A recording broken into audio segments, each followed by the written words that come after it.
시청자 여러분 안녕하십니까? 주말을 앞둔 금요일 사실을 보고 진실을 말하는 뉴스판 시작합니다. 눈물을 흘리며 구치소 독방으로 향한 박근혜 전 대통령. 왜 구속됐고 수감까지 어떤 절차를 거쳤고 앞으로 어떻게 생활하고 재판받는지 종합적으로 살펴봅니다. 1000일 넘게 바닷속에 담겨있던 세월호의 목포 신항 입항 소식도 현장에서 자세하게 전합니다. 대통령 선거와 관련해서는 자유한국당 대통령 후보로 선출된 홍준표 경남지사 인터뷰 마련했습니다. 그리고 민주당과 국민의당 사이에서 벌어진 특정 후보 띄우기 논란 짚어봅니다.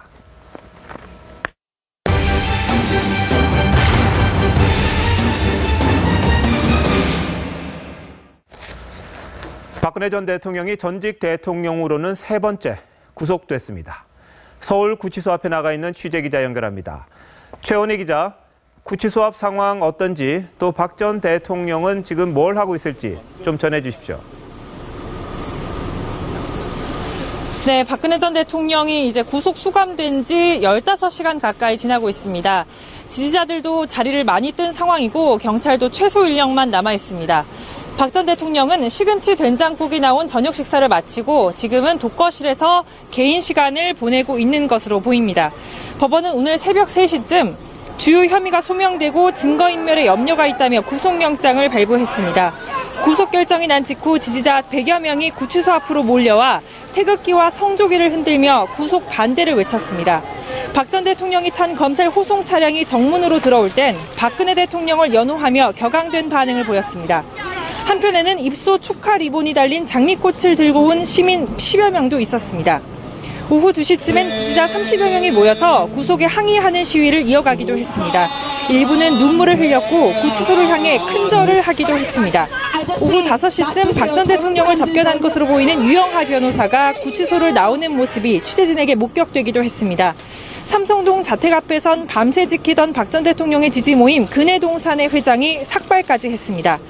구치소의 취침 시각인 오후 9시까지 1시간 반 정도 남았습니다. 박 전 대통령으로선 구치소에서 맞는 첫 번째 밤입니다. 서울 구치소 앞에서 TV조선 최원입니다.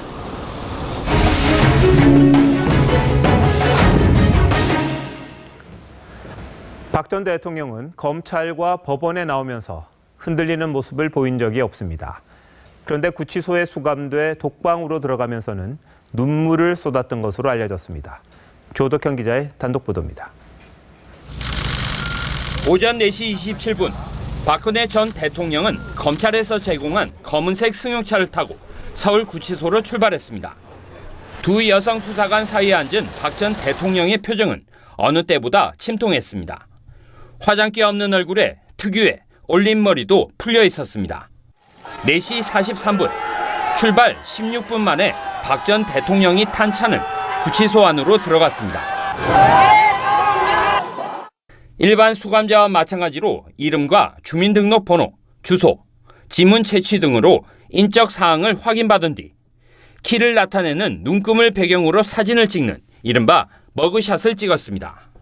박 전 대통령은 독방 안에 들어가기 직전 구속 사실을 실감한 듯합니다.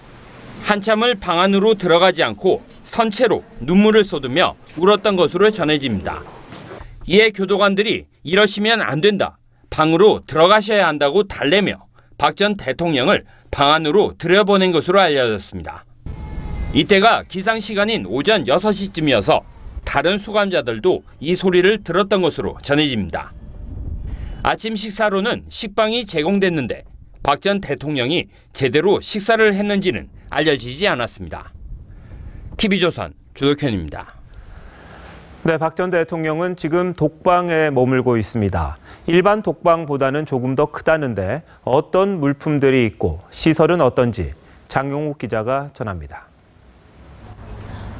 박근혜 전 대통령은 서울 구치소 안에 여성 수감자들만 있는 여성 수용동의 독방에 수감됐습니다. 독방은 10.57제곱미터, 약 3.2평 규모로 1.9평인 일반 독방보다는 다소 큽니다.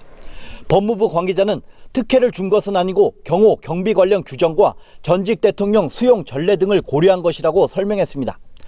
독방은 접이식 매트리스와 관물대, TV, 1인용 책상 겸 밥상, 화장실 등으로 구성돼 있는데 일반 독방과 달리 샤워기도 설치된 것으로 알려졌습니다. 일반 수감자는 다 같이 샤워를 하지만 박 전 대통령은 경호 등을 고려해 혼자 샤워하도록 한 겁니다. TV는 마음대로 볼 수 없고 교정당국이 편집한 방송을 정해진 시간에만 볼 수 있습니다. 매 끼니는 밥과 국 3가지 반찬으로 구성된 1,400원짜리 식사가 배급되고 식사가 끝나면 세면대에서 스스로 식판과 식기를 설거지한 뒤 반납해야 합니다. 박 전 대통령은 다른 수감자들과 똑같이 아침 6시에 일어나고 저녁 9시에 취침해야 합니다. 또 하루에 45분의 외부 운동 시간이 주어지지만 경호 문제 등을 고려해 박 전 대통령에겐 수감자들과 다른 시간대를 배정하게 됩니다. TV조선 장용욱입니다. 박 전 대통령이 수감된 서울구치소에는 최순실 씨도 있습니다. 40년 지기인 두 사람이 운동 시간대 만날 거란 관측도 있는데 이 교정 당국은 두 사람이 공범 관계이기 때문에 엄격하게 분리 관리하겠다고 했습니다. 장민성 기자입니다. 박근혜 전 대통령이 수감된 서울구치소는 거물 집합소로 유명합니다. 최순실 씨뿐만 아니라 뇌물공여 혐의를 받는 이재용 삼성전자 부회장과 김기춘 전 비서실장, 조윤선 전 문체부 장관 등이 모두 서울구치소에 있습니다. 문영표 전 복지부 장관과 김종 전 문체부 차관, 차은택 전 창조경제추진단장도 수감돼 있습니다.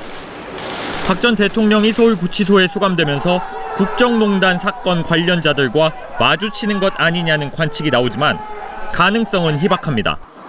남녀 수용시설이 분리돼 있고 공범 관계인 경우 말을 맞출 가능성이 있어 더욱 엄격하게 관리되기 때문입니다.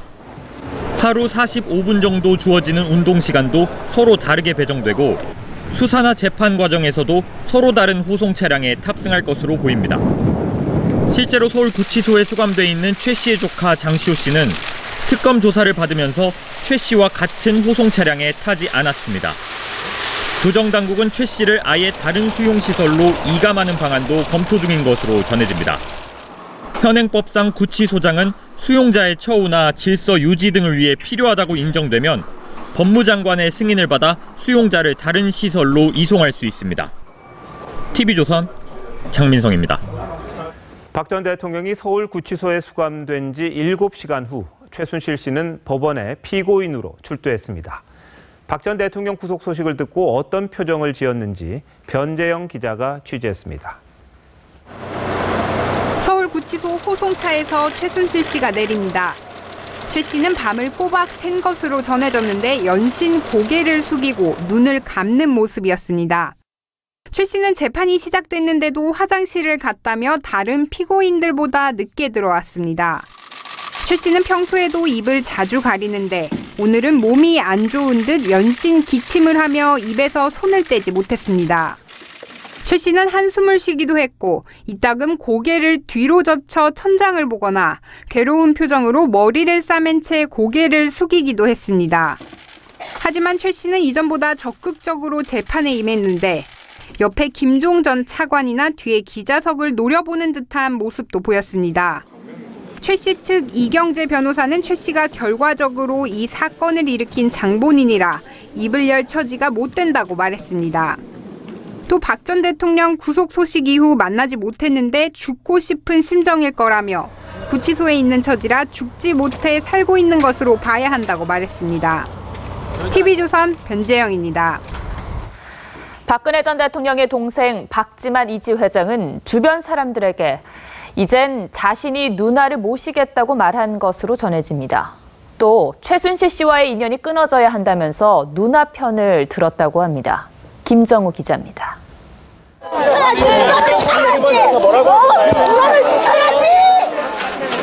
누나를 만나고 나온 박지만 이지 회장의 눈시울은 젖어 있었습니다. 박근혜 전 대통령 자택을 찾았던 인사들은 남매가 눈물을 쏟아내며 함께 울었다고 전했습니다. 박 회장은 박 전 대통령 임기 초 최순실을 멀리하라고 했다가 왕래가 끊겼습니다. 최근 박 회장은 누나 뒷바라지를 자신이 하겠다는 뜻을 청와대 경호실 측에 전달한 것으로 알려졌습니다. 친박계 의원들에겐 돈 문제에 엄격한 누나가 자신이 뇌물을 받았다고 하는 걸 용납할 수 없을 것이라며 국민 시각과 괴리가 있을 것이라고 말한 것으로 전해집니다. 최순실이 그렇게 하고 다닌 걸 누나가 알 수도 없었을 것이라고도 말한 것으로 알려졌습니다. 지인들에겐 줄곧 이번 기회에 최순실과의 인연이 확실히 끊어져야 한다는 말을 해왔습니다. 박 회장은 헌법재판소 선고 전에도 탄핵 인용을 예상하면서 누나의 안전을 걱정했던 것으로 전해집니다. 박 회장의 한 지인은 1979년 아버지를 잃었을 때처럼 다시 혈육만 남은 셈이라고 했습니다. TV조선 김종호입니다. 박근혜 전 대통령의 혈육은 방금 보신 박지만 회장과 또 동생 박근영 씨입니다. 피는 물보다 진하다지만 이 세 남매는 긴 시간 갈등을 겪어왔습니다. 이들의 굴곡진 인생 김남성 기자가 보도합니다. 우리 형님께서는 다시 부활하실 것입니다. 즉 명예를 회복하실 것이라는 것을 저는 이 자리에서 박근혜 전 대통령이 탄핵되자 동생 근령 씨가 눈물을 흘립니다. 지만 씨도 30일 삼성동 자택을 찾아 구속 임박한 누나를 위로하며 형제를 나눴습니다. 하지만 세 남매는 이전까지 오랜 기간 불화와 갈등을 겪었습니다. 그 배후엔 최태민 씨와 최순실이 있었다는 주장도 제기됐습니다. 지만 씨는 마약 중독으로 1989년부터 2002년까지 수차례 구속 수감됐습니다. 박 전 대통령은 1990년대 유경재단 이사장 자리를 놓고 근령 지만 씨 등 동생들과 분란을 겪었습니다. 지만 씨는 2004년 서양희 변호사와 결혼한 것을 계기로 박 전 대통령과 다시 왕래를 했지만 근령 씨와는 제대로 화해하지 못했습니다. 모 재벌과 첫 번째 결혼에 실패한 근령 씨가 2008년 14세 연하인 신동호 공화당 총재와 결혼한 이후 사실상 왕래를 끊은 겁니다. 신 씨는 박 전 대통령이 지만 씨를 통해 자신을 청부 살해하려 시도했다고 주장했다가 무고죄로 처벌받기도 했습니다. 근령 씨는 파산 신청을 검토할 정도로 생활고를 겪었습니다. 어제 밤새도록 우리는 부부끼리 파산 신청에 대해서 다시 한번 알아봐달라. 박 전 대통령 구속 이후 애증의 세 남매가 다시 화해하는 모습을 보여줄지 주목됩니다. TV조선 김남성입니다. 이번에는 주인 없는 박근혜 전 대통령 삼성동 자택으로 가보겠습니다. 오늘 새벽에도 지지자들은 구속 무효를 외치며 항의했는데요. 취재기자 연결해 보겠습니다. 최수영 기자, 현재 자택 주변은 조용합니까? 네, 박근혜 전 대통령 자택 주변을 지키던 지지자들은 지금은 모두 철수했습니다. 경찰도 한 개 중대 80명만 남고 지금은 현장에 보이지 않는 상태입니다. 시위에 사용한 물품들도 정리하면서 자택 주변 도로의 통행도 원활해졌습니다. 박 전 대통령을 응원하는 벽보가 가득 붙어있는 담벼락이 격렬했던 시위의 흔적으로 남아 행인들의 시선을 끌고 있습니다. 오늘 새벽까지도 자택 주변을 지킨 10명 남짓한 지지자들은 구속영장 발부 소식에 눈물을 흘렸습니다. 일부는 분을 참지 못하고 경찰과 취재진에게 강하게 항의하기도 했습니다. 근해동산의 김주복 회장은 대통령과 끝까지 함께하겠다는 현수막을 내걸고 삭발을 했습니다. 박 전 대통령은 지난 1990년 이곳 삼성동 자택에 자리를 잡았습니다. 최순실 씨의 모친 임선희 씨가 집을 계약한 것으로 알려졌습니다. 박 전 대통령은 삼성동에 살면서 국회의원 내리 5선을 하고 대통령에 당선됐습니다. 지난 2013년 2월 박 전 대통령이 청와대로 간 뒤로 자택은 4년 넘게 비어 있었습니다. 헌법재판소의 파면 결정으로 박 전 대통령은 지난 12일 자택에 돌아왔지만 결국 어제 18일 만에 다시 주인 있는 집이 됐습니다. 청와대 경호실은 향후 구속된 박 전 대통령의 경호를 맡진 않지만 자택 경비는 계속할 방침입니다. 지금까지 삼성동 자택에서 TV조선 최수영입니다.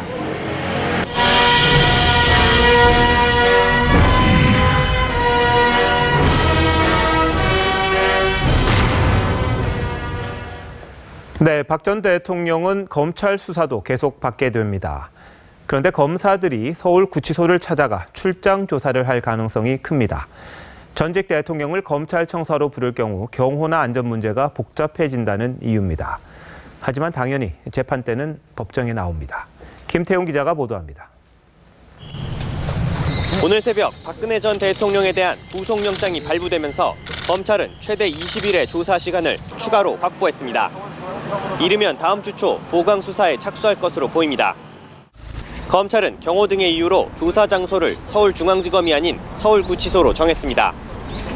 전두환, 노태우 전 대통령도 각각 교도소와 구치소에서 조사를 받았던 전례를 참고한 겁니다. 이에 서울구치소 내에 전용 조사실을 준비하고 있습니다. CCTV 영상 녹화 시설 등 중앙지검 조사실과 비슷하게 만들어질 것으로 보입니다. 검찰은 대선에 미칠 영향을 최소화한다는 방침인 만큼 4월 10일쯤 재판에 넘긴다는 계획입니다. 다만 재판 과정에서 박 전 대통령은 법원을 자주 오가야 하는데 청와대 경호실은 박 전 대통령이 구치소를 나오게 되면 경호를 재개하겠다는 입장으로 알려졌습니다. 법무부 관계자는 원칙적으로 호송을 한다면서도 구체적인 호송 방법은 여러 가지가 있을 수 있어 검토해보겠다고 전했습니다. 법원은 사건이 넘어오면 구체적인 경호 절차를 논의할 방침입니다. TV조선 김태훈입니다. 박 전 대통령은 자신의 변호 업무 상당 부분을 유영하 변호사에게 맡겼습니다. 유 변호사의 입김이 다른 변호인들보다 컸다는 얘기가 나옵니다. 10여 년을 이어온 신뢰관계 때문이었다는데 오히려 이런 관계가 변호인단의 조직적이고 효율적인 대응을 막았다는 평가도 나옵니다. 김미성 기자의 보도입니다. 2012년 19대 총선 이틀 전 당시 붕대 투혼을 펼친 박근혜 새누리당 선대위원장이 유영하 변호사 출마 지역을 찾았습니다. 박 전 대통령이 인파에 휩쓸려 휘청이자 유 변호사는 재빨리 어깨를 끌어 보호합니다. 후회하시지 않도록 반드시 보답해 드리겠습니다, 여러분.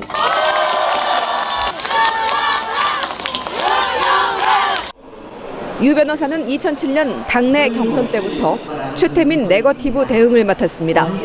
지난해 11월에는 검찰 수사에 대응하는 방패를 사임했습니다. 원칙적으로 서면 조사를 하는 것이 바람직하고 대통령 파면 뒤 검찰 조사와 영장 실질 심사 때도 변호사 가운데 유일하게 자택을 드나들며 박 전 대통령 곁을 지켰습니다. 그러나 결과는 구속이었습니다. 한 여권 관계자는 변호인단이 전략을 세워 올렸지만 유 변호사가 박 전 대통령을 독대한 뒤 뒤바뀌기 일쑤였다고 했습니다. 박 전 대통령이 주로 유영하 변호사와 면담했다는 말도 나옵니다. 유 변호사의 헌재 출석 반대 등 강경 일변도 전략이 그동안 박 전 대통령을 움직여왔고 결국 구속 사태로 이어졌다는 겁니다. 앞으로도 유 변호사가 박 전 대통령 변호를 주도할 거란 전망도 나옵니다. TV조선 김미선입니다. 박근혜 전 대통령 탄핵부터 구속까지 박 전 대통령이 제대로 법적 조력을 받은 거냐 아닌 거냐 이런 논란이 있습니다. 탄핵 재판에선 변호인의 언행이 한때 논란이 되기도 했고요. 이 변호인들 간의 손발도 안 맞았다 이런 지적도 나옵니다. 사회부 한우루 기자 나와 있는데 실제로 어땠는지 한번 짚어보도록 하겠습니다. 자, 하 기자. 탄핵 재판 때도 그랬고요. 이 검찰 조사 때도 그랬고 또 여러 가지 말들이 많았죠. 네, 그렇습니다. 일단 탄핵 심판부터 살펴보면은 이게 헌재 심판이라는 것 자체가 유무죄를 가르는 그 형사 재판이 아니라 그 헌법에 헌법에 위배됐느냐 이런 부분을 살피는 법리 싸움입니다.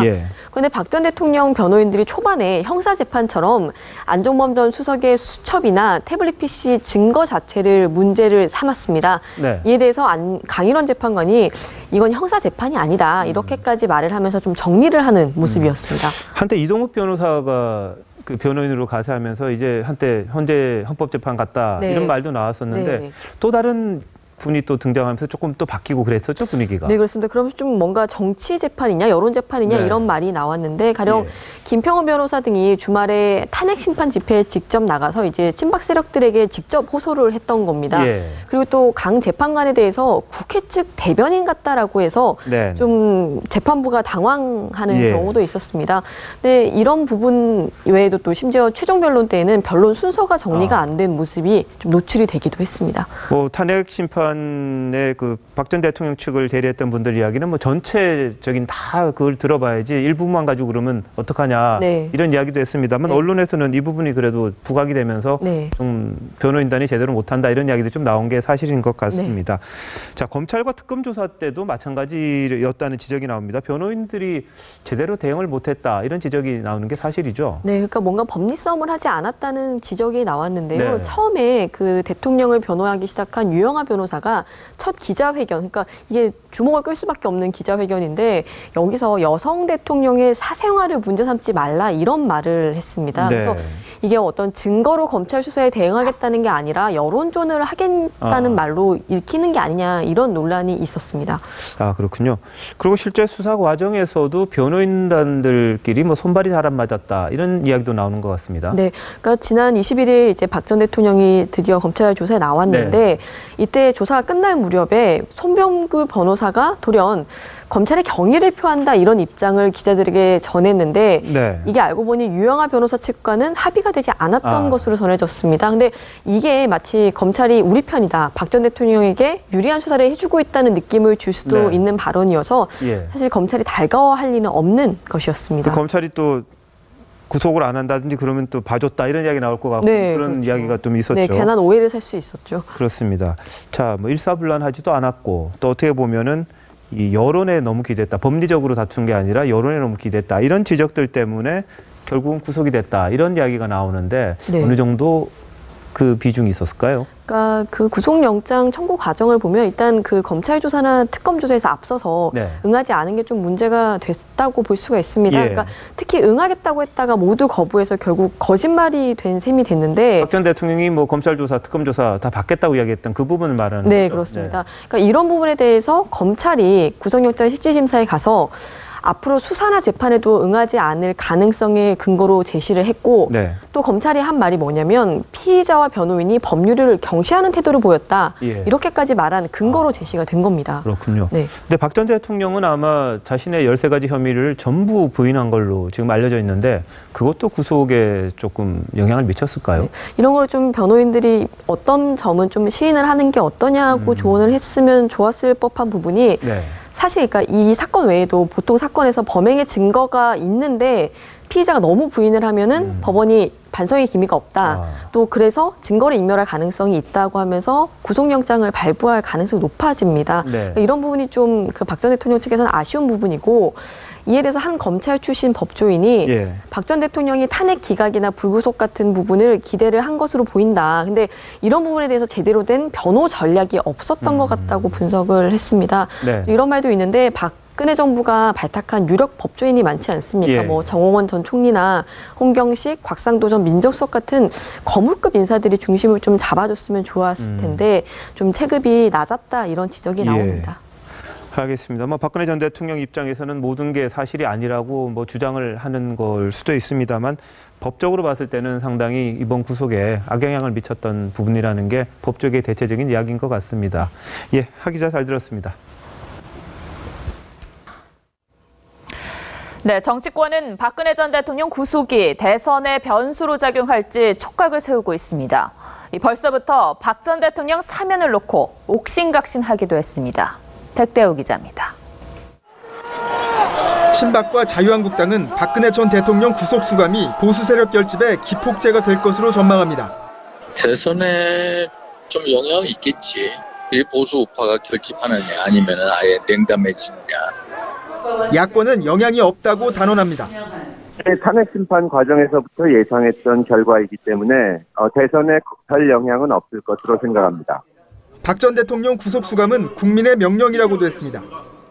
박근혜 전 대통령 탄핵과 구속 보면서 영남은 지금 허탈합니다. 영남도 속았고 국민도 속았습니다. 마침내 그들은 구속되었고 그들의 당은 다 깨져버렸습니다. 이제 우리가 해결해야 합니다. 자유한국당 홍준표 후보는 국민들도 이제는 박 전 대통령을 용서할 때가 됐다고 주장했습니다. 박근혜 대통령께서 파면되고 구속된 날입니다. 어떻게 보면 이중처벌이라는 그런 느낌을 받는 그런 날입니다. 유죄 확정 이전부터 사면 논쟁이 붙기도 합니다. 박근혜가 사면 없이 제대로 처벌받는 것만이 적폐청산이자 공정국가 출발입니다. 국민들의 요구가 있으면 그 위원회에서 다룰 내용입니다. TV조선 백대우입니다. 박근혜 전 대통령이 탄핵되고 구속 수감될 때까지도 끝내 나타나지 않은 두 사람이 있습니다. 18년 동안 최측근에서 보좌했던 이재만 안봉근 전 비서관입니다. 신정훈 기자입니다.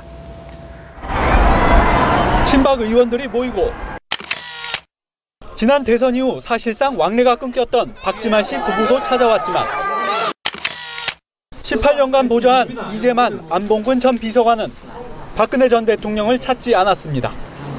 오늘 새벽 박 전 대통령이 서울구치소로 들어가는 순간에도 두 사람의 모습은 없었습니다. 한 친박계 인사는 최소한 이재만, 안봉근 두 사람은 삼성동 자택에 나와 봤어야 하는 것 아니냐고 했습니다. 이재만 전 비서관은 지난해 청와대를 나간 뒤 단 한 번도 언론에 모습을 나타낸 적이 없습니다. 안봉근 전 비서관은 지난달 20일 특검에 한 차례 출석했지만 역시 잠적한 상태입니다. 문고리 3인방 중 한 명인 정호성 전 비서관은 남부구치소에 수감돼 있습니다. 친박 관계자는 4인방 중 맏형이었던 이춘상 보좌관이 살아 있었다면 이런 사태는 막을 수 있었을 것이라고 아쉬워했습니다. 박 전 대통령의 숨은 비서실장으로 불려온 최예출 영남대 교수는 지난해 12월 박 전 대통령 탄핵소추안이 국회를 통과한 뒤 명예퇴직을 신청했습니다. TV조선 신정훈입니다.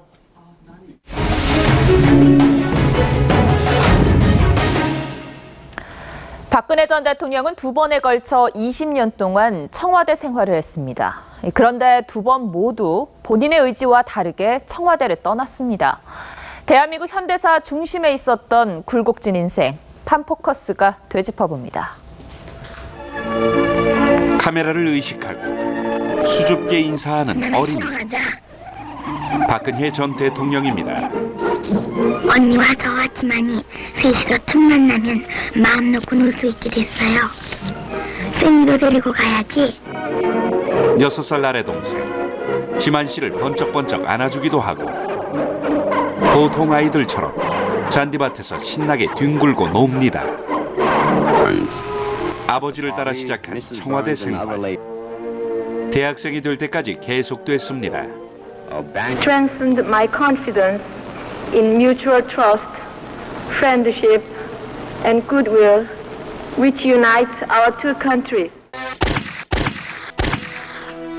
1974년 어머니를 잃었습니다. 당시 나이 23. 영애는 영부인을 대신해야 했습니다. 고 유경수 여사가 생전에 자주 찾던 나환자촌을 돌보고 해외 정상과의 만남에서 아버지 곁을 지켰습니다. 박 대통령이 근혜양을 소개하자 포드 대통령은 근혜양이 아름답다고 칭찬했습니다. 박 전 대통령에게 10월은 지우고 싶은 달입니다. 첫째, 1972년 박정희 전 대통령은 10월 유신을 선포하고 제4공화국을 열었습니다. 1979년 10월에 부마 민주항쟁이 발발합니다. 그리고 일주일 뒤 아버지가 피살됩니다. 영부인을 여의신 지 5년 남짓 만에 당신마저 떠나시니 세 유자녀의 통함은 이루 말할 수가 없고 몇 가지 좀 여쭙고 싶어가지고 2016년 10월 최순실 국정농단 의혹이 걷잡을 수 없이 번지자 첫 사과를 했습니다. 놀라고 마음 아프게 해드린 점에 대해 송구스럽게 생각합니다. 27일 박 전 대통령을 구속시킨 검찰 특수본이 이때 출발했습니다. 성역 없이 지위고하를 막론하고 실체 진실 규명에 힘을 다하겠습니다. 29일에는 탄핵의 도화선이 된 첫 촛불 집회가 열립니다. 시민들이 함께 다시 1975년으로 거슬러가면 장군식입니다. 대한구국 선교단의 구국 십자군 장군식입니다. 이날 단원들은 총화 단결해서 멸공구국에 온 힘을 기울일 것을 선서했습니다. 어머니를 잃은 직후 상심에 빠져있던 영애에게 접근한 건 바로 이 남자 최태민입니다. 최태민은 박 전 대통령을 데리고 전국을 누볐습니다. 최순실과의 인연도 이때 시작됐습니다. 박 전 대통령은 1979년 청와대를 떠났습니다. 이곳을 떠났습니다. 이 집을 떠난 지 18년 만에 양친을 모두 여인 채 외롭게 돌아온 것입니다. 이달 12일 임기를 11개월 남기고 두 번째로 청와대를 떠났습니다. 나는 헌법을 준수하고 국가를 보위하며 조국의 평화적 통일과 대통령으로서의 직책을 성실히 수행할 것을 국민 앞에 엄숙히 선서합니다. 반복되지 말아야 할 역사의 비극. 그의 굴곡진 인생사에 새겨져 있습니다. 한 포커스였습니다.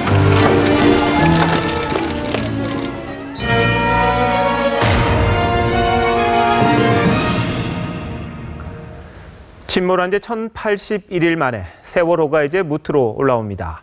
목포 신항에 무사히 도착해 접안에 성공했습니다. 육상에 올려놓는 작업이 아직 남아있는데요. 목포 신항에서 취재 중인 김하린 기자 연결합니다. 자, 김 기자, 세월호가 모두가 기원한 대로 잘 도착했는데 지금 상태는 어떻습니까? 네, 제 뒤로 보이는 게 오늘 마지막 여정을 마친 세월호입니다. 105km, 긴 여정인 만큼 우려도 많았는데요. 예상보다 1시간 반 빠른 오후 1시쯤 이곳 목포 신항에 도착했습니다. 반잠수식 선박이 조류를 탄 덕에 속도를 낼 수 있었습니다. 베테랑 도선사 2명은 세월호를 최고 시속 18.5km로 안전하게 이동시켰습니다. 그리고 들어오면서 큰 어려움 없었고요. 저희들은 여기 하루에 수십 번씩 왔다 갔다 하는 구역이고. 이후 반잠수식 선박은 바닥이 부두 쪽으로 수평이 되도록 접안을 완료했습니다. 이제 육상 거치가 남았는데요. 세월호와 반잠수식 선박의 용접 50개를 해체하고 세월호를 거치할 때 선체가 움직이지 않도록 고정하는 장비도 6개를 설치합니다. 사흘 동안 이 작업이 끝나면 본격적으로 육상으로 올립니다. 대형 운반기기인 모듈 트랜스포터 462대가 76대씩 6줄로 배 아래에 설치되는데 세월호를 살짝 들어올려 30m 떨어진 거치대로 이동합니다. 육상 거치는 배와 부두 간 수평이 잘 맞아야 하기에 조수간만의 차가 최소화되는 소조기, 다음 달 4일에서 8일 사이 진행됩니다. 미수습자 수습은 10일부터 시작합니다. 지금까지 목포 신항에서 TV조선 김하림입니다. 세월호가 목포 신항으로 이동한 6시간은 긴장의 연속이었습니다. 미수습자 가족들이 배를 타고 세월호 옆을 지켰고 유가족들은 목포 신항으로 달려와 기다렸습니다. 105km의 바닷길을 달린 세월호의 마지막 항해를 차정승 기자가 동행했습니다. 세월호를 실은 반잠수선이 새벽바다를 헤치고 출항합니다. 1081일 만입니다.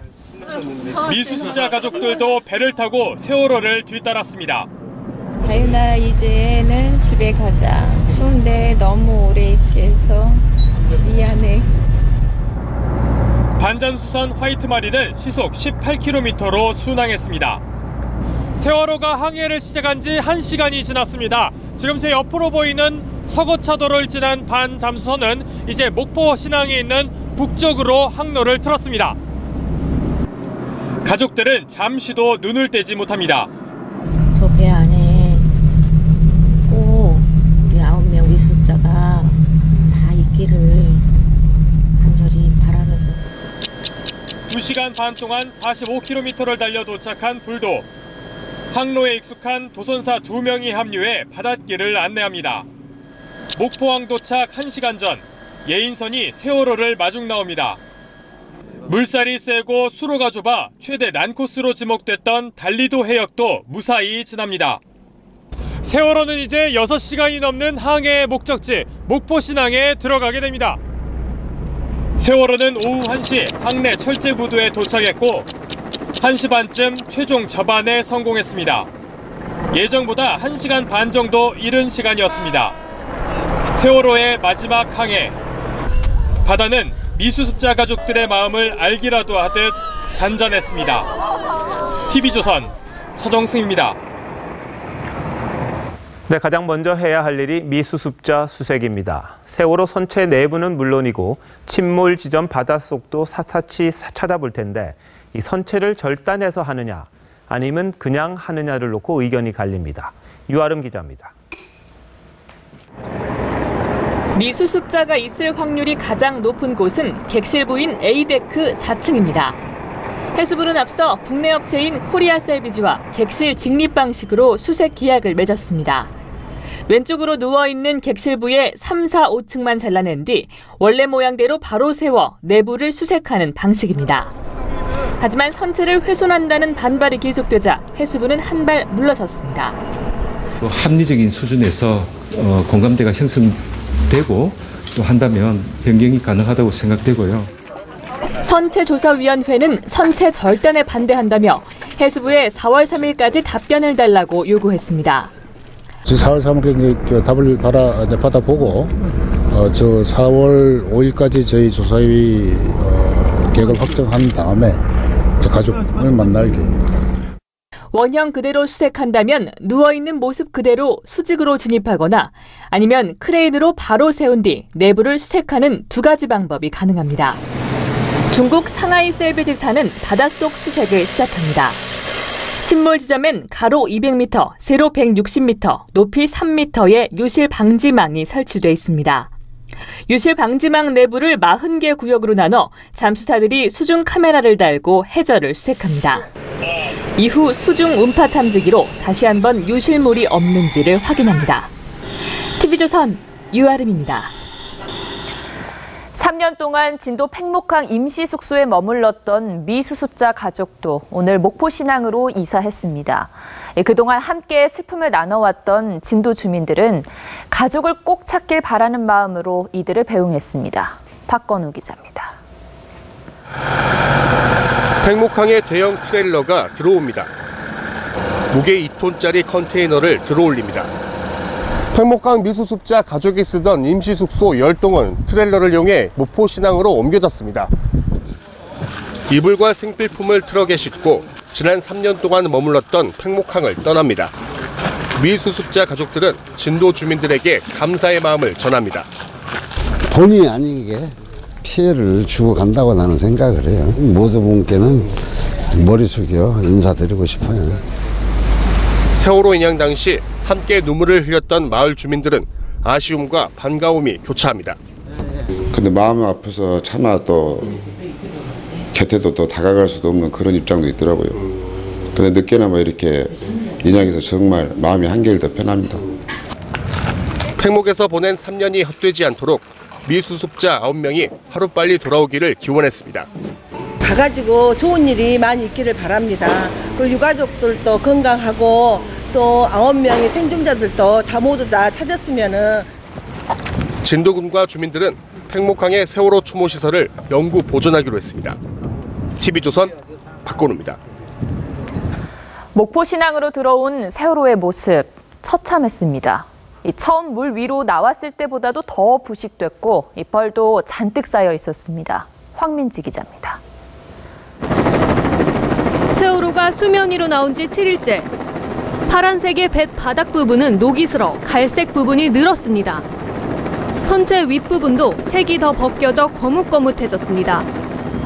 세월호 고정에 쓰인 와이어도 녹이 슬었습니다. 증축한 객실 부분은 부식이 심각한 수준입니다. 물 밖으로 갓 올라왔을 때와 비교하면 부식 면적이 확연히 더 커졌습니다. 바닷물을 머금은 선체가 공기와 만나면서 부식 속도가 더 빨라졌기 때문입니다. 곧바로 진입할 경우 선체 내부가 무너질 위험도 있습니다. 배수 과정에서 흘러나온 펄도 작업자의 무릎 높이만큼 잔뜩 쌓여 있습니다. 유해나 유류품 등이 섞여 있을 수 있어 펄을 제거하는 과정에서 유실 우려도 나오고 있습니다. 유해가 나올 수 있는 가능성이 있는 부분에 대한 진펄에 대한 보관, 이 부분은 저희들이 충분히 감안을 해서 협의해 나가도록 하겠습니다. 선체 내부도 시신과 희생자 물품 등이 3년 동안 방치된 데다 해조류와 퇴적물 등이 유입되면서 부식이 상당히 진행됐을 것으로 보입니다. 건드리면 바스러질 듯 위태로운 모습으로 세월호는 1081일 만에 무트로 돌아왔습니다. TV조선 황민지입니다.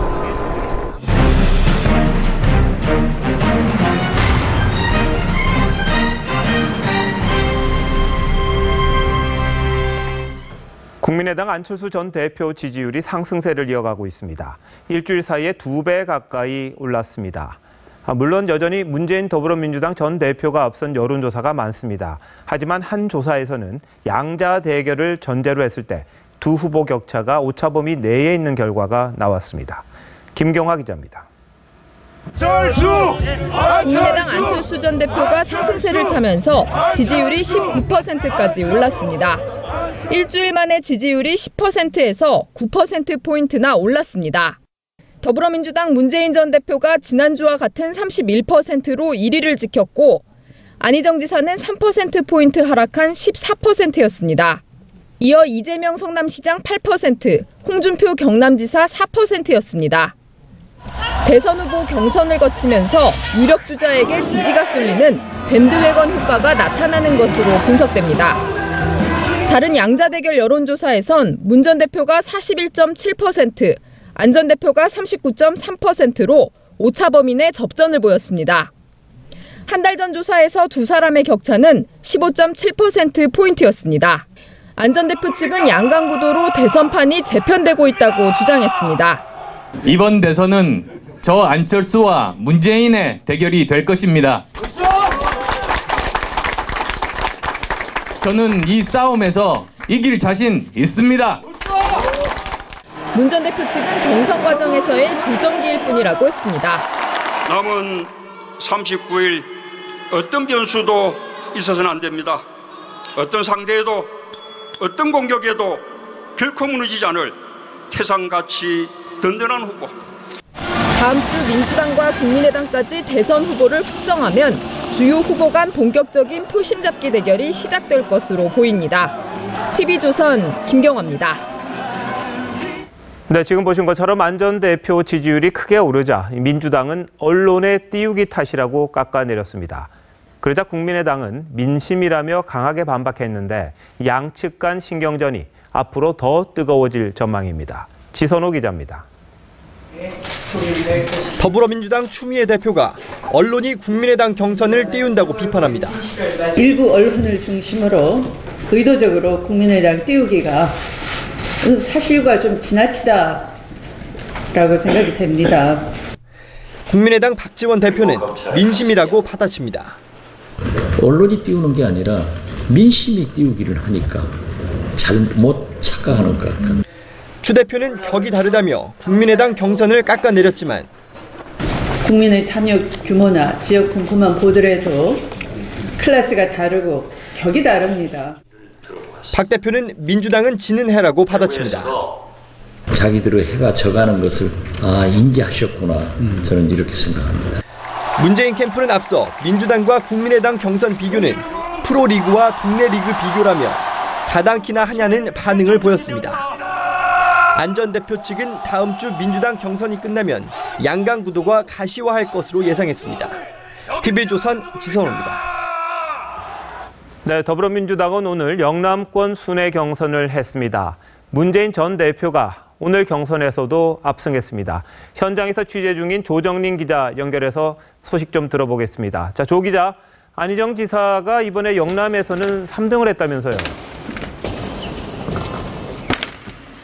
네, 더불어민주당 영남권 경선 결과 문재인 전 대표가 64.7%로 1위를 이어갔고 이재명 성남시장이 18.5%로 2위, 안희정 충남지사가 16.6%를 득표해 3위를 차지했습니다. 영남권 경선에서 격차를 줄여 수도권에서 역전을 노렸던 안희정 충남지사는 3위로 내려앉으면서 전략의 차질이 빚어졌습니다. 문 전 대표가 60%가 넘는 압승을 거두면서 문 전 대표 득표를 과반 이하로 묶어놓고 경선 투표에서 결선에서 승부를 보려던 이재명 성남시장 계획도 수정이 불가피해 보입니다. 문 전 대표는 대세를 주장하며 영남이 디비져야 한다고 말했습니다. 호남에서도 충청에서도 압도적 지지 보내주셨으니 영남에서 더 압도적 지지 보내주셔야 문재인이 대세다! 영남이 디비졌다! 안희정 지사와 이재명 시장은 영남에서의 추격, 수도권에서의 역전을 노렸습니다. 여야 진보 보수를 뛰어넘어 전국에서 가장 높은 지지와 사랑을 받고 있는 정치인으로 성장했습니다. 영남의 동지 여러분, 새로운 대한민국을 원하십니까? 이재명을 찾기 위해서 저 높은 곳을 쳐다보지 마십시오. 국민을 위해 일할 의무를 가진 국민의 공복, 즉 머슴일 뿐이기 때문입니다, 여러분. 모두 마치겠습니다. 감사합니다. 선거인단의 60%가 몰려있는 수도권 경선이 남았지만 문재인 전 대표가 영남에서도 압승하며 3연승을 질주해 본선 지킨 가능성이 높아졌습니다. 지금까지 부산에서 TV조선 조정린입니다. 문재인 후보의 아들 준용 씨 취업 문제를 놓고 각 당이 잇따라 의혹을 제기하는 가운데 과거 문 후보의 발언이 논란을 빚고 있습니다. 모집 인원 2명 가운데 2명이 지원에 합격했다는 기존 설명과는 다른 발언을 했다는 겁니다. 엄성섭 기자입니다. 문재인 후보는 자신의 블로그에서 아들 준용 씨가 지난 2006년 한국고용정보원에 취업한 것과 관련해 2명 모집에 2명 중 1명으로 지원해 합격했다고 밝혔습니다. 준용 씨를 위해 단독 채용을 진행했다는 주장은 허위 사실이라고 했습니다. 하지만 지난 2012년 19대 총선 당시 부산 사상구 TV 토론 때의 말은 조금 다릅니다. 특혜 취업은 사실이 아닙니다. 우선 당시에 채용된 것도 저희 아들 혼자가 아니라 20몇 명 중에 한 사람으로 취업됐다는 말씀을 그렇게 드리고요. 문 전 대표 측은 이에 대해 구체적 입장을 내놓지 않았습니다. 각 당은 준용 씨의 취업 과정과 퇴직금 수령액 등을 계속 문제 삼았습니다. 문재인 후보의 자제분, 이 문제는 본인이 얘기를 하셔야 됩니다. 문재인 후보 측은 취업 특혜 의혹은 이미 선관위에서 사실이 아닌 것으로 밝혀진 만큼 공식적으로 대응하지 않겠다고 했습니다. TV조선 엄성습입니다. 자유한국당 대통령 후보가 오늘 결정됐습니다. 홍준표 경남지사가 과반이 넘게 득표를 했습니다.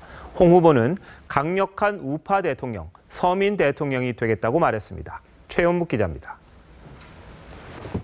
5월 9일 강력한 리더십을 가진 그런 우파 정부를 탄생할 수 있도록 여러분 힘을 모아 주시기 바랍니다.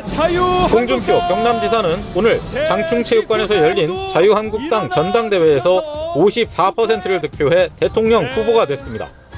홍 후보는 유산 1원 물려받은 것 없다며 서민 대통령이 되겠다고 했습니다.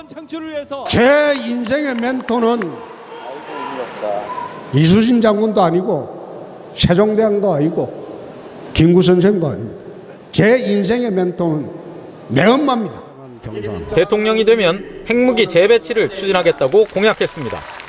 대통령이 되면 조속히 미국과 핵무기 재배치 협상을 하겠습니다.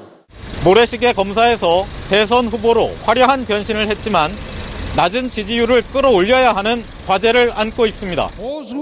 이를 위해 당내 계파 갈등을 없애고 홍준표가 후보가 됐는데 이 당에 무슨 계파가 있습니까? 바른정당과의 통합을 주장했습니다.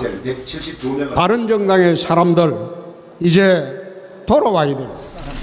문재인 전 대표와의 본선 대결에서도 이길 수 있다고 자신했습니다. 문재인 후보는 붙여주면 10분 내에 제압할 자신이 있습니다. 홍 후보는 자영업자들을 위해 현재 식사비, 선물, 경조사비 3, 5, 10만 원 상한을 10만 원, 10만 원, 5만 원으로 고치겠다고 말했습니다. TV조선 최현묵입니다. 네, 자유한국당 대통령 후보로 선출된 홍준표 후보 연결돼 있습니다. 홍 후보님 안녕하십니까? 네, 안녕하세요. 네, 우선 당 대통령 후보로 선출된 것부터 축하드리고요. 소감 한 말씀 부탁드리겠습니다. 저희 당원들이나 우리 이제 우파를 지지하는 국민들이 상당히 위기에 처해 있죠. 그래서 불안했던 모양입니다. 그래서 제가 별다르게 노력한 일도 없는데 압승을 하게 됐습니다. 이제 본선 문제입니다. 박 전 대통령에 대해 구속에 대한 생각은 어떠십니까? 안타깝기는 하지만은 저는 뭐 문재인 후보 측에서 구속을 하는 것이 아마 대선 전략에 도움이 되지 않나, 그 판단으로 아마 영장 청구한 것으로 봅니다.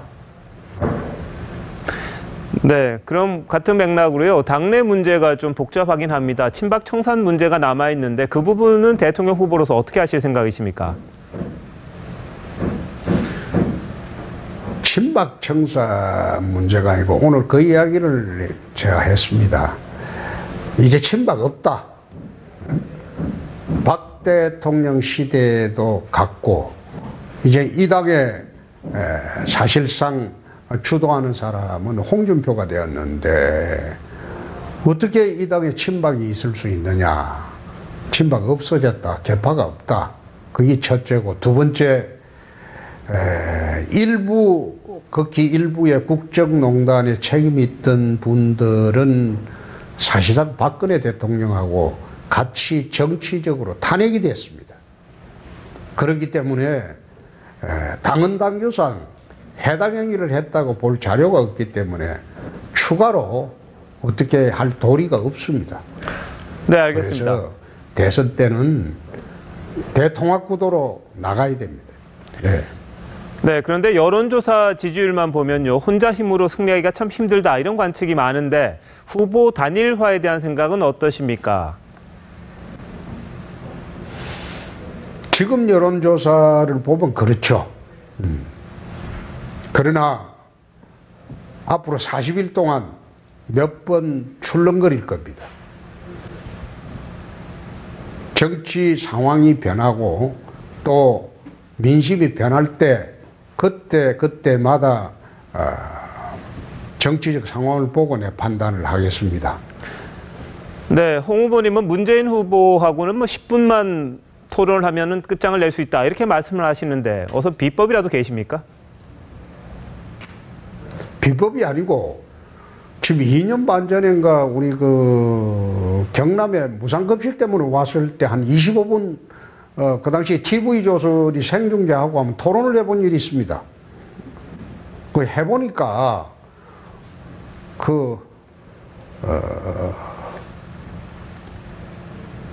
무상급식에 대해서도 잘 모르시더라고요. 대책도 없고. 그래서 내가 저분이면 토론하면 어렵지 않겠다. 내가 그런 생각을 이번에 대선 나오면서 하게 된 겁니다. 네. 자, 그럼 후보님은 어떤 공약과 내용으로 유권자들에게 한 표를 호소하실 생각이신지 좀 알려주시죠. 이제 안보 공약은 했고요.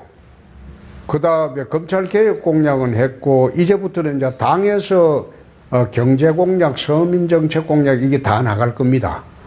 무엇보다도 대한민국의 젊은이들과 서민들이 돈이 없어서 불행한 것이 아니고 꿈이 없기 때문에 저는 불행하다고 생각합니다. 그래서 대한민국 젊은이들과 서민들에게 꿈과 희망을 찾아주는 그런 공약을 하도록 하겠습니다. 네, 다시 한번 대통령 후보로 선출되신 거 축하드리고요. 원하시는 대로 선거운동 하시기 바라겠습니다. 오늘 고맙습니다. 네, 북한에 억류됐던 말레이시아인 9명이 오늘 아침 자국으로 돌아갔습니다. 하지만 김정난 시신도 내주고 용의자들 출국까지 허용하면서 인질극에 두 손을 든 셈인데요. 현지에 있는 취재기자 연결해봅니다. 윤동빈 기자, 말레이시아 국민들이 돌아왔으니 일단은 반기는 분위기겠죠? 예, 그렇습니다. 말레이시아 언론들은 마침내 집으로 돌아왔다. 억류는 이제 끝이라는 제목으로 인질 송환을 반겼습니다. 시민들도 최근 수십 년간 처음 겪은 인질극이 무사히 끝난 것에 안도했습니다. 지난 7일 북한에 억류된 말레이시아 국민 9명이 이곳 쿠알라룸푸 국제공항에 도착한 건 오늘 오전 5시입니다. 약 3주 동안 평양에 억류돼 있었던 말레이시아 외교관은 억울해했습니다. We were very concerned, especially since we had committed no wrong. 아니파 아만 말레이시아 외교부 장관은 인질들이 무사히 돌아와서 다행이라면서도 암살 사건과 관련된 용의자들을 정의 앞에 세우겠다고 말했습니다. 자, 하지만 북한이 원하는 걸 다 들어준 것에 대해서는 비판이 나온다고요. 예, 그렇습니다. 쿠알라룸푸르 현지 시민들도 아나무인격인 북한에 대한 반감과 자국 정부의 미온적인 대처를 비판했습니다. I think maybe North Korea is a bit aggressive about this case. Yeah, I think they have to, put a bit pressure on North Korean and, have to be more professional on how to handle it. Yeah, I think Malaysian police should find the one more suspect and take him into custody and take action against him. 김정남의 시신은 오늘 베이징에 도착해 북한 대사관으로 들어갔습니다. 살인 공범 혐의가 있는 현광성 2등 서기관, 고려항공직원 김우길도 김정남의 시신과 함께 북한 대사관으로 이동했습니다. 북한 입장에서는 타국에서 김정남을 암살하고도 용의자를 모두 무사 귀환시켰을 뿐 아니라 시신까지 인도받았습니다. 말레이시아 정부가 자국 인지를 돌려받은 만큼 대사관 폐쇄나 당교 등의 강경 조치로 외교적 굴욕을 씻으려 하지 않겠냐는 관측이 나옵니다. 쿠알라룸푸르에서 TV조선 윤동빈입니다. 김정남 시신이 북한으로 이송되자 탈북자 단체들은 실망감을 드러냈습니다. 더불어민주당 문재인 전 대표 측은 진실 규명이 물 건너갔다고 했습니다. 안현영 기자입니다. My father has been killed a few days ago. 김정남 살해 직후 동영상으로 안부를 전했던 아들 김한솔은 끝내 말레이시아에 나타나지 않았습니다. 김정남의 시신은 북한으로 가게 됐습니다. 탈북 단체들은 말레이시아 정부의 저자세를 비판했습니다. 말레이시아도 주권 국가이고 수사가 거의 끝난 것도 아닌데 그냥 정결 지으려고 지금. 더불어민주당 문재인 전 대표 측도 사건의 진상도 용의자 행방도 묘연한 상황에서 김정남 시신이 북송돼 유감이라고 성명을 냈습니다. 특히 이번 결정으로 북한 정권의 책임 규명이 물 건너가게 됐다며 우리 외교 당국이 어떤 노력을 했는지 의문이라고 지적했습니다. 일본 후지TV는 주요 용의자 2명과 북한에 억류된 말레이시아 외교관들이 맞교환됐다며 사실상의 인질 교환이라고 비판했습니다. 김정남 시신이 따로 보관될 것이라는 관측도 있지만 대부분의 탈북 단체들은 화장돼서 흔적도 없이 사라질 것으로 전망했습니다. TV조선 안형영입니다. 전해드린 대로 말레이시아는 김정남 암살 용의자들의 출국을 허용해줬습니다. 다만 유령 용의자 리지우는 출국 명단에 없었습니다. 아직까지 소재가 불명확합니다. 이치현 기자입니다. 말레이시아발 북경행 비행기 안 김정남 암살 용의자로 지목된 북한 대사관 2등 서기관 현광성이 기자의 질문에 아무 대답도 하지 않습니다. 고려항공직원 용의자 김우길도 함께 탑승했습니다. 이들은 말레이시아와 북한의 맞교환 협상에 따라 말레이시아에서 풀려나 베이징을 거쳐 오늘 평양에 도착했습니다. 루캉 중국 외교부 대변인은 말레이시아에서 죽은 북한 국적의 시신과 북한 관련 인원이 북한으로 돌아갔다고 발표했습니다. 다만 그동안 용의자로 수배됐던 리지우는 말레이시아가 출국을 허용한 북한인 명단에 포함되지 않은 것으로 전해집니다. 주 말레이시아 한국대사관 관계자는 리지우가 말레이시아 현지에 있고 유력 은신처가 대사관이라는 게 말레이시아 수사당국의 입장이라고 말했습니다. 하지만 리지우는 이미 초반 범행 후 말레이시아를 빠져나갔을 가능성이 커 보입니다. 앞서 일본 요미우리 신문은 북한인 리지우가 자신을 제임스라고 소개하며 김정남 살인 용의자 시티 아이샤를 쿠알라룸푸르에서 접촉했고 몰래카메라 출연을 타진했다고 전했습니다. 또 일본 아사히 신문은 아이샤가 1월부터 리지우와 함께 캄보디아와 말레이시아로 오가며 모두 10차례의 범행 예행 연습을 했다고 보도했습니다. 리지우 검거가 북한의 김정남 살해 개입을 입증할 최후 카드가 될 수도 있습니다. TV조선 이채연입니다. 이재용 삼성전자 부회장에 대한 재판 준비 절차가 마무리됐습니다. 다음 주부터 정식 재판에 들어가는데 사실상 박근혜 전 대통령 재판의 시작으로도 볼 수 있습니다. 뇌물죄 혐의로 묶여있기 때문입니다. 주원진 기자입니다. 법원은 다음 주 금요일 오전 10시 이재용 삼성전자 부회장의 정식 재판을 시작합니다. 특검은 이 부회장을 박근혜 전 대통령에게 430억 뇌물을 제공한 혐의로 기소했습니다. 이 부회장이 유죄가 나온다면 뇌물을 준 사실이 모두 인정되는 만큼 이를 받은 박 전 대통령도 유죄 쪽 결론이 날 가능성이 큽니다. 그래서 박 전 대통령이 재판에 넘겨지지 않았지만 사실상 다음 주 금요일이면 박 전 대통령의 뇌물죄 재판도 시작되는 셈입니다.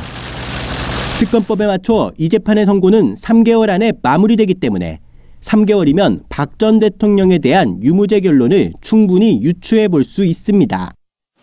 재판부는 앞으로 일주일에 3회 공판을 요구했지만 특검 측은 2회를 주장했습니다. 특검 측은 박 전 대통령 재판에도 관여할 부분이 많아 바쁘다는 이유를 댔습니다. 특검 측과 이재용 부회장 측의 공방도 계속됐습니다. 이 부회장 측 문강배 변호사는 특검이 일부 언론과 짜고 이번 국정농단 사태 사실을 왜곡했다는 답변서를 제출했습니다.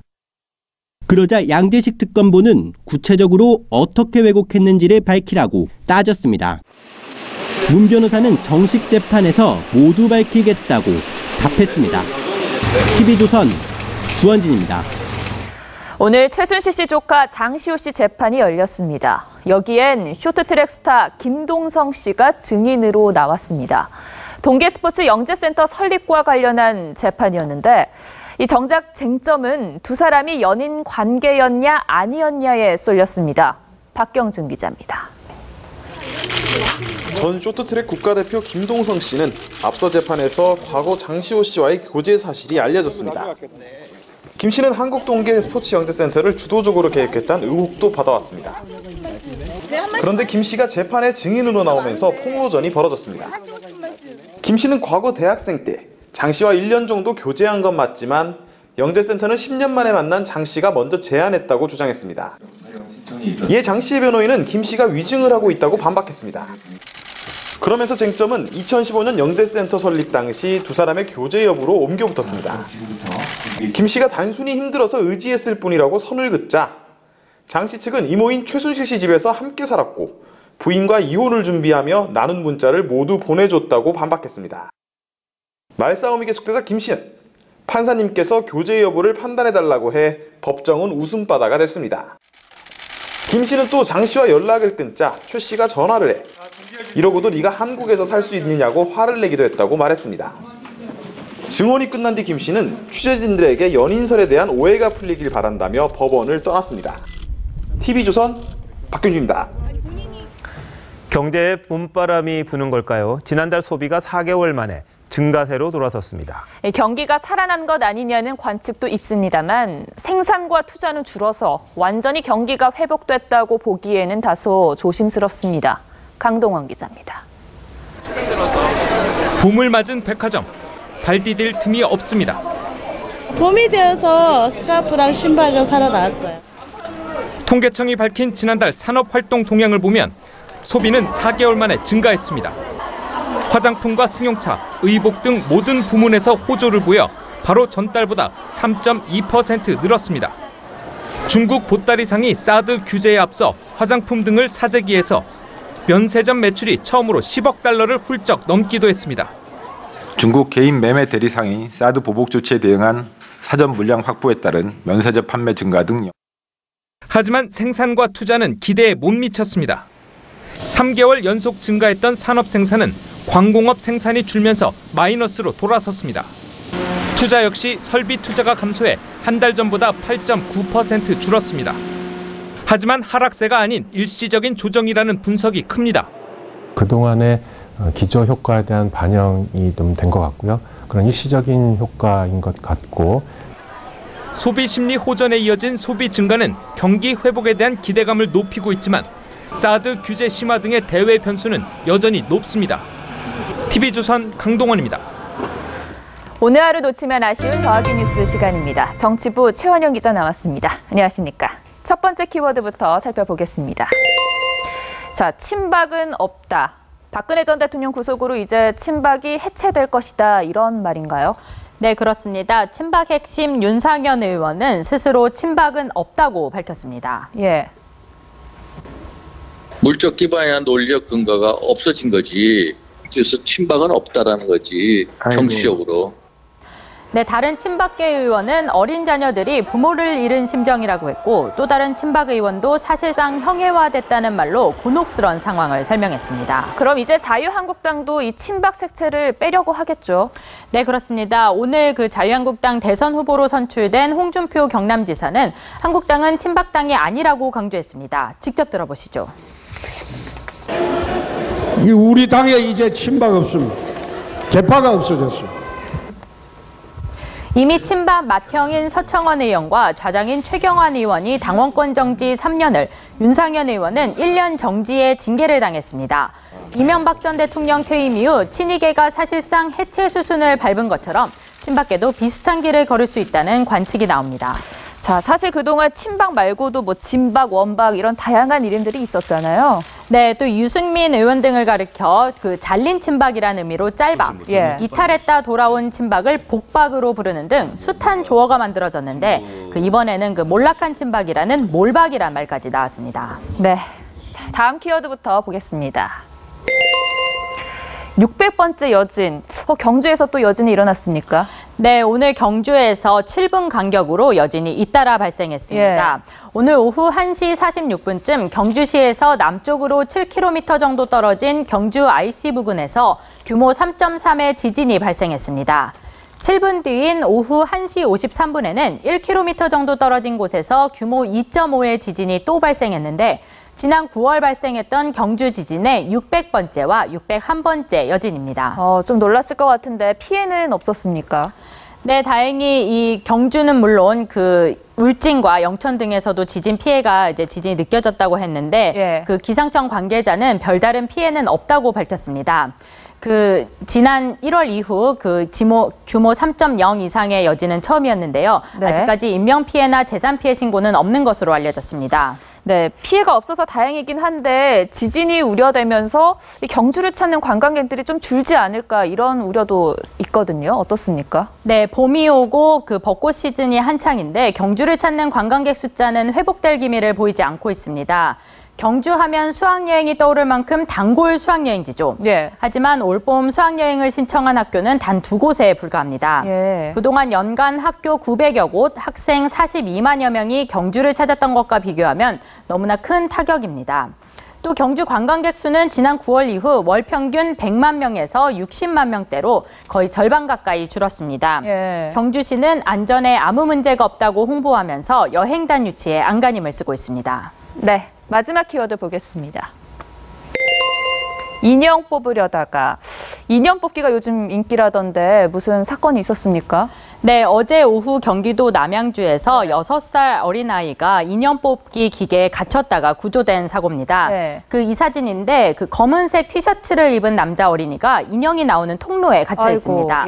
놀랬는지 손가락을 빨고 있는 듯한 모습인데 이 아이는 인형을 갖고 싶은 마음에 인형 뽑기 기계 입구에 들어갔다가 갇혔습니다.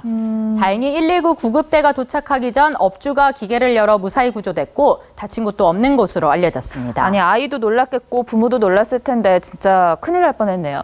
네, 그렇습니다. 이 소방 관계자도 아이들이 인형 뽑기 기계 입구에 얼굴을 들이밀었다가 갇히거나 그런 일이 있을 수 있다고 주의를 당부했습니다. 네, 조심해야겠습니다. 네, 오늘 잘 들었습니다.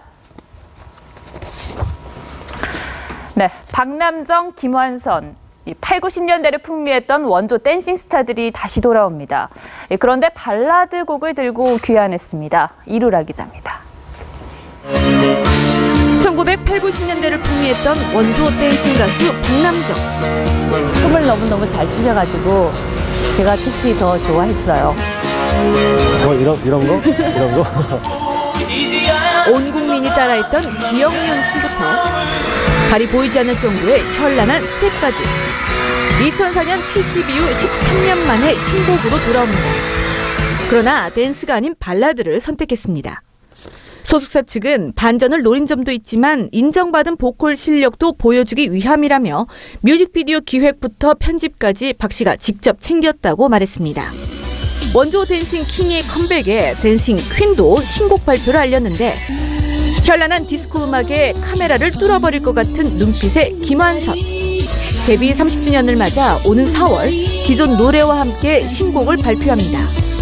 굉장히 좀 몽환적인 느낌이에요. 요즘 나오는 음악 곡들과는 색깔이 좀 많이 다를 것 같아요. 가는 김에 김 씨도 발라드 곡을 예고했는데 전형적인 발라드 곡은 아니고요. 바람 같은 곡이에요. 바람이 느껴지는 곡. 두 댄싱 원주의 귀환. 팬들은 또 한 번 열정의 무대를 기다립니다. TV조선 이루랍니다.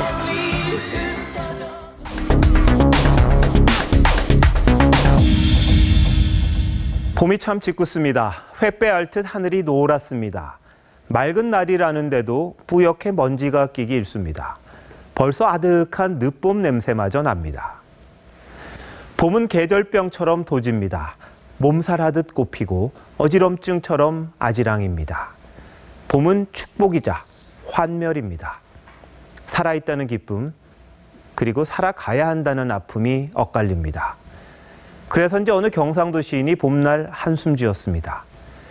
꽃은 피고 이제 우에 샀고, 남녘에서부터 차례로 올라오던 꽃들도 올봄엔 한꺼번에 우르르 핍니다.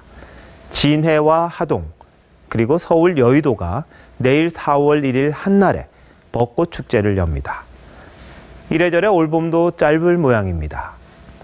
10여 년 전 어느 정치인이 구속 수감되면서 조지훈의 명시 한 구절을 읊었습니다. 꽃이 지기로 서니 바람을 탓하랴. 때가 되면 지는 게 꽃의 숙명입니다. 흔들지 않아도 집니다. 때가 되면 권력도 기우는 법입니다. 구치소 가는 차 안, 박근혜 전 대통령의 시선이 허공에 떠 있습니다. 화장기 가신 얼굴이 무표정합니다. 피곤함과 침통함이 묻어 있습니다. 뭔가를 깊이 생각하는 것 같기도 합니다. 지는 권력의 운명, 그 그림자가 어깨 위에 내려앉아 있었습니다. 다른 이야기 한번 하겠습니다. 한 사내가 손수 만든 뗏목을 타고 물살 빠른 강을 건넜습니다. 그는 뗏목에 들인 공이 아까워서인지 뗏목을 짊어지고 갔습니다. 이 사내의 행동이 옳을까요? 석가모니가 제자들에게 건넨 물음입니다. 그러자 한 제자가 답합니다. 뗏목을 두고 가면 다른 사람이 쓸 수 있지만 지고 가면 고통스러운 짐만 될 뿐입니다. 버릴 것은 일찌감치 버릴 줄 알아야 한다는 가르침입니다. 사람들은 운명을 피하려고 비켜간 길에서 종종 운명과 맞닥뜨립니다. 박 전 대통령은 이미 작년 11월에 이렇게 말했습니다. 저는 이제 모든 것을 내려놓았습니다. 하지만 그러지 못한 채 여기까지 왔습니다. 떨어진 꽃은 다시 가지에 오를 수가 없습니다.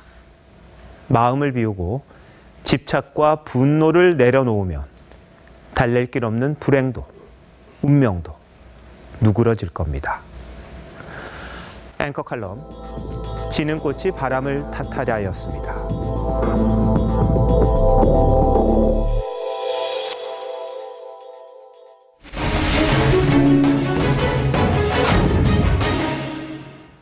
네, 각 당 경선이 막바지에 이르면서 대선 주자들의 지지율 그리고 우열도 어느 정도 윤곽이 드러나고 있습니다. TV조선은 보다 정확하고 객관적인 정보를 드리기 위해서 이 서울대 폴랩과 함께 개발한 대선 지수를 매일 전해드리고 있습니다. 오늘은 서울대 폴랩의 장슬기 연구원 나와서 한 주일을 좀 정리해 보도록 하겠습니다. 네, 어서 오세요. 안녕하세요. 안녕하세요. 자, 이번 주 지지율 지수 전체적인 흐름부터 한번 짚어보시죠. 이번 주 관전 포인트는 아무래도 안철수 후보의 약진입니다. 네. 안철수 후보의 지지율 상승세가 두드러지면서 안 후보의 본선 경쟁력에 대해서 관심이 집중되고 있는데요. 반면에 문재인 후보의 지지율은 제자리 걸음을 보이고 있고요. 네. 그리고 안희정 후보의 지지율 지수는 지난주보다 4%포인트가량 떨어졌습니다. 그러니까 아무래도 민주당 경선에서 문 후보에게 밀리면서 안희정 후보의 지지율이 하락세를 보이고 있는 것으로 보입니다. 자, 지금 이 그래픽을 보니까 안철수 후보 약진이 상당히 그림으로도 보이네요. 네, 지금 초록색으로 표현된 것이 안철수 후보인데요. 네. 안철수 후보가 지난주에 비해서 4.2%포인트나 올랐습니다. 네. 그래서 오늘 16.7%를 기록했는데요. 문재인 후보와의 격차도 그 다른 어느 후보보다도 적은 15%포인트를 기록했습니다. 네. 자, 그럼 안희정 후보는 어땠습니까? 안희정 후보 같은 경우는 TV조선 폴랩 지수에 따르면 지난 1월 26일입니다. 1월 26일에 안희정 후보는 8.2% 그리고 안철수 후보는 8%를 기록했는데요. 그리고 나서 2월 1일에 반기문 전 총장이 불출마를 선언하게 됩니다. 그리고 반 전 총장의 불출마 선언 전후로요. 네. 전후로 안희정 후보의 지지율이 급상승하는 모습을 확인하실 수 있습니다. 당시에 반 전 총장이 이제 그만두면서 이 중도층 표심이 안지사 쪽으로 많이 갔었죠. 충청권도 포함해서 말이죠. 아무래도 그렇다고 설명을 할 수 있을 것 같습니다. 네. 자신을 중도층이라고 얘기하는 유권자들 사이에서 어떤 네. 식으로 지지율이 변했는지 한번 그래프를 보실 텐데요. 예. 반기문 총장의 불출마 선언 이후 중도층에서 급격하게 안희정 후보의 지지율이 상승하는 것을 보실 수 있습니다. 네. 흡수한 것이죠. 예. 네. 그런데 반면에 안철수 후보의 상승세는 굉장히 완만한 모습을 보이고 있습니다. 완만하지만 지금은 안철수 후보의 상승세가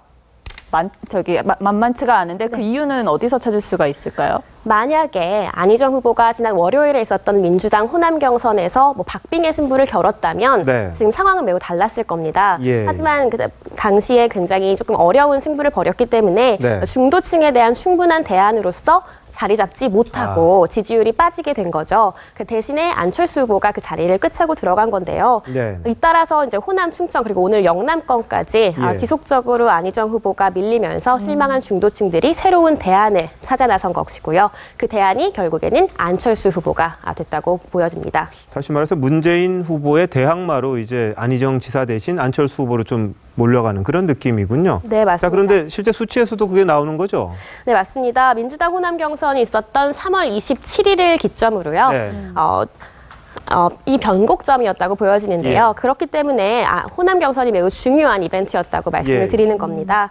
그러니까 안희정 후보의 지지율 주시는 지난주에 비해서 4.4% 하락했고요. 안철수 후보 같은 경우는 4.2%포인트 상승했습니다. 네. 그러니까 결국에는 두 후보자의 지지율이 거의 같은 값수로 빠지고 더해지면서 두 후보자들의 그런 지지층이 옮겨가고 그리고 네. 그 문재인 후보의 대항마라는 이미지도 옮겨간 것으로 해석할 수 있겠습니다. 최근 여론조사 보면은 문재인 후보하고 안철수 후보 양자 대결에서 꽤 치열하더라고요.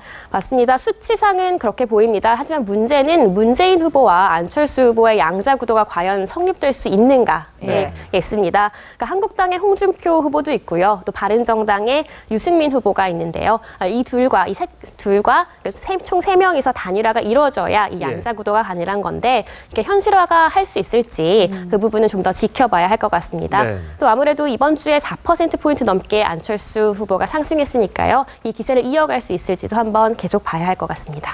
네, 알겠습니다. 장 연구원 다음 주에도 또 자세한 내용 좀 전해주시기 바랍니다. 네, 고맙습니다. 감사합니다.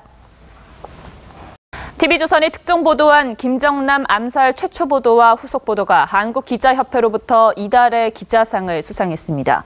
TV조선 특별취재팀은 지난 2월 김정남이 쿠알라룸푸르 공항에서 2명의 여성에게 독살당했다는 소식과 김정남 살해에 이용된 독극물이 VX라는 것, 용의자 리정철이 과학성 소속 평양시민이라는 사실 등을 단독 보도했고 국내 매체들이 따라 보도했습니다.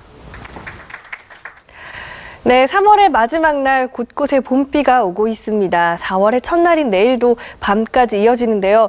대체로 양은 적습니다만 강원도와 경북 동해안은 20mm 이상 내리겠습니다. 모레는 강원 영동, 영남 지역에 낮까지 비가 내리겠고요. 오후에는 전국이 맑고 포근하겠습니다. 오늘 밤부터 내일 아침 사이 영남 지역과 일부 내륙은 비가 소강 상태를 보이겠고요. 미세먼지 농도는 보통 수준 보이겠습니다. 아침 기온은 서울, 광주 6도로 시작하겠고요. 낮 최고 기온은 서울 여수 14도, 울산이 9도까지 오르겠습니다. 내일 먼 바다를 중심으로 물결이 높게 일겠고 이 세월호가 도착한 목포 신항은 내일 흐리고 바람이 다소 강하겠습니다. 다음 주에는 전국 곳곳의 낮 기온이 20도 안팎까지 올라 포근하겠습니다. 뉴스판 기상정보 이진희였습니다. 구치소 독방에 수감된 박 전 대통령 모습은 정파를 떠나 안타까운 장면입니다.